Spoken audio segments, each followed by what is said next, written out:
The desert remembers. A short story. He hadn't planned to end up in the desert.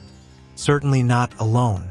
Certainly not with an empty canteen and the sun already climbing high above the dunes.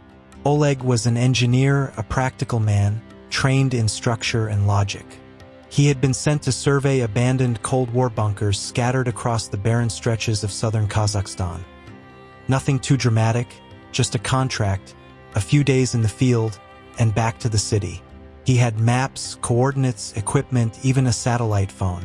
Nothing to fear, until the driver took a shortcut. The jeep got stuck in a dry riverbed. No signal, no shade. He volunteered to walk to higher ground. It wasn't supposed to take more than an hour. But the desert does not negotiate. It offers no explanations, no signposts.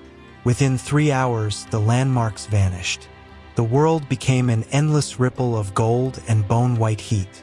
The wind rose, hot at first, then sharp and cold, stinging his face with needle-fine sand. By nightfall, he was lost. The temperature dropped fast. Stars poured across the sky, cold, distant, uncaring. Every sound became a whisper of threat. The hiss of shifting dunes, the faint sigh of something moving where nothing should. His flashlight cut the darkness in narrow swaths, illuminating more emptiness, until something unfamiliar appeared. A wall, half buried in sand. Concrete, man-made, a bunker. Its door hung ajar. The inside smelled of rust, dust, and old chemicals. The flashlight flickered. He stepped inside. Corridors stretched ahead like veins through stone. One led to a small chamber with a metal table and broken shelving.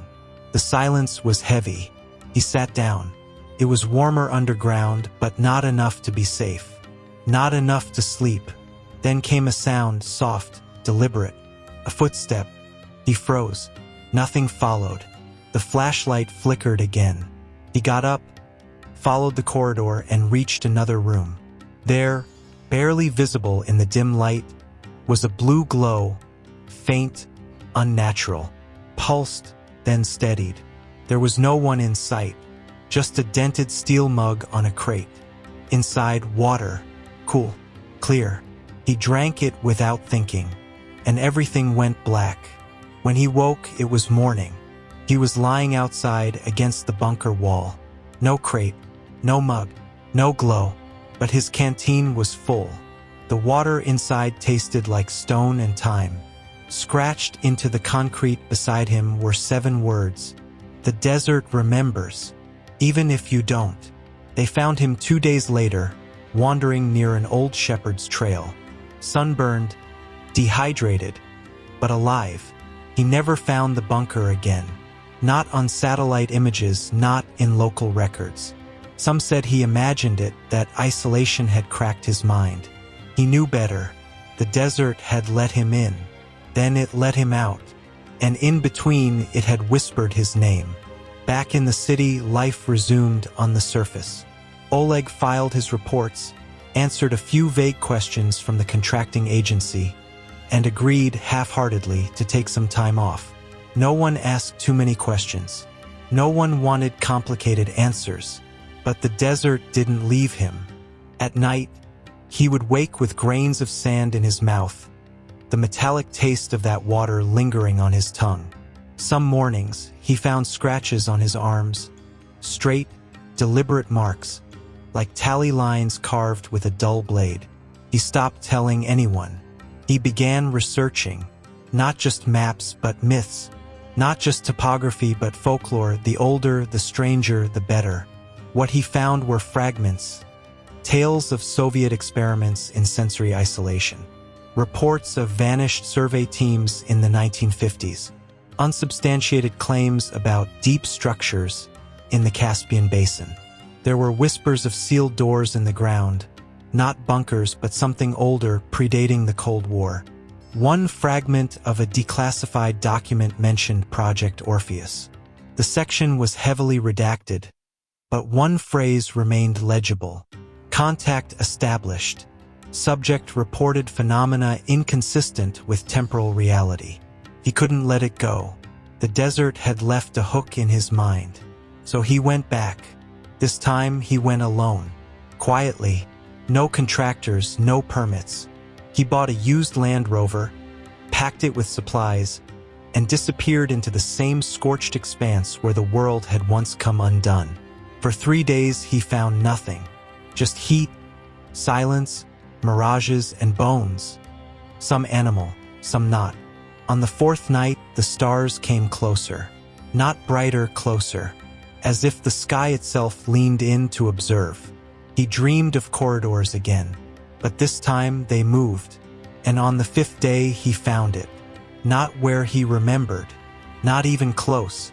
But there it was, a slope in the sand, part of a dome-shaped structure just breaching the surface. No markings. No door. Only a circle of scorched earth around it, wide and perfect as a compass rose. He dug for hours before uncovering the hatch. Heavy, seamless, cold. It opened when he touched it. Inside, everything was silent. Not quiet, silent, in the way a tomb is silent. His flashlight, brand new, sputtered the moment he stepped in. The air smelled familiar. Rust, stone, memory. But this was not the same place. No corridors. Just one massive chamber, circular, with smooth obsidian walls that shimmered faintly in the dark. In the center stood a raised platform with 3 objects. A folded coat, a cracked watch, and a journal wrapped in oilskin. The coat was his. The watch, identical to one he'd lost years ago.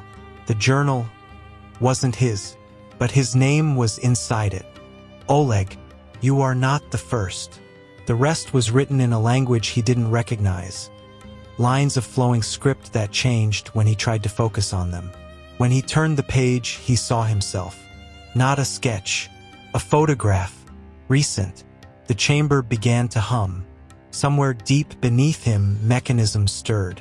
He backed away, but the platform pulsed with a dim, rhythmic light. A countdown. He ran. He didn't remember escaping, not really. Only flashes. The hatch slamming shut. The sand collapsing inward. The sky warping like heat over metal. He woke again outside, with the sun low and red on the horizon. His Land Rover was there, untouched. The ground behind him was smooth. No trace of the structure remained. But the journal was still in his hands. The pages were now blank. Back in the city, time refused to flow the way it used to. First, it was small things. Streetlights flickering in perfect synchronicity when Oleg walked beneath them. A train that arrived precisely 1 minute before it was scheduled. Clocks in his apartment that refused to agree. Some gaining seconds, others falling behind, all drifting like satellites pulled by unseen gravity. And the dreams returned, no longer random. Now they came with precision. Each night at exactly 3:17. Each dream beginning the same way, the circular room, the coat, the journal, the countdown. Only now, the countdown didn't stop. Continued each night from where it left off. 13:29, 13:28, 13:27. He stopped sleeping. The journal remained blank, but it was heavier. A friend from the university physics department, curious but skeptical, offered to weigh it. Twice. The second time, it weighed more. By 31 grams. Condensation, maybe, the friend offered. But Oleg hadn't opened it since. He carried it anyway, in his coat pocket, close to his ribs, like a relic. Or a warning. Then, one evening, as he crossed a footbridge over the river, his phone vibrated with a message. No number, no service provider, just a screen full of white. Entry sequence incomplete. Return to site. The time at the top read 3:17, but it was early evening. He looked up. On the other side of the bridge, a man stood waiting. Tall, unmoving, dressed in desert khaki, face obscured by shadow despite the open sky. Oleg blinked, and the figure was gone. But the ground beneath the bridge shuddered, just once, like something shifting far below. He didn't hesitate this time. Within 48 hours, he was in the desert again. His steps were deliberate now, like following an invisible path he no longer questioned. No maps, no GPS, just the weight of the journal in his coat, like a compass with no needle, but always pointing back. He arrived at dusk. The landscape was different, angled ridges where there had been none, dunes shaped like waves frozen mid-break. And then the hatch again, open, no sand, no resistance, as if the desert had been waiting. Inside, the chamber was lit. No visible source, just a soft, uniform glow from the walls. The platform in the center had changed. The coat and watch were gone. In their place, the journal now open, and behind it a mirror, but not a mirror, a window. He approached. What he saw beyond it was impossible. Not reflections, not projections, versions, dozens of them, hundreds, each a slightly different desert. In some, he was already there, older, younger, wounded, laughing. In one, the chamber was in ruins. In another, it was underwater. But in one, his own gaze met his. And that version, the other Oleg, reached out and touched the inside of the glass. The platform pulsed. The countdown resumed in his mind, not visually, not audibly, just known. 12:01, 12 o'clock, 11:59. The glow intensified. The journal's pages flipped on their own, faster, faster, then stopped. On the final page, one sentence burned into the paper. If you stay, you remember. If you leave, you begin. He looked up. The platform had grown taller. Beneath it, a spiral staircase led downward, not part of the chamber before. He didn't know if he was meant to descend, but he did. Each step deeper changed the air. He began to feel the ticking of the countdown as a rhythm in his chest. Memories surfaced, not his own. A child by a frozen lake. A woman reading coordinates aloud in Morse. A sandstorm swirling in reverse, collapsing into a cube of solid light. And then silence. A final door. Stone. No hinges, no lock.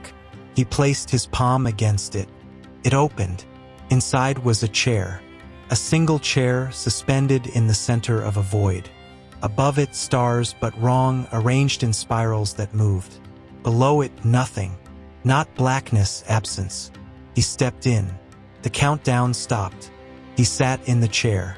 The moment his weight settled into it, the void responded, not with sound, but structure. Invisible planes snapped into place around him, like glass sheets forming a cube. Geometry birthed itself from absence. The chair, suspended seconds ago, now stood solidly on a platform made of interlocking hexagons, each glowing faintly, pulsing with distant energy. The journal, still in his coat, began to vibrate. He pulled it free. The last page had changed again. Now it read, Identity, Transfer in Progress.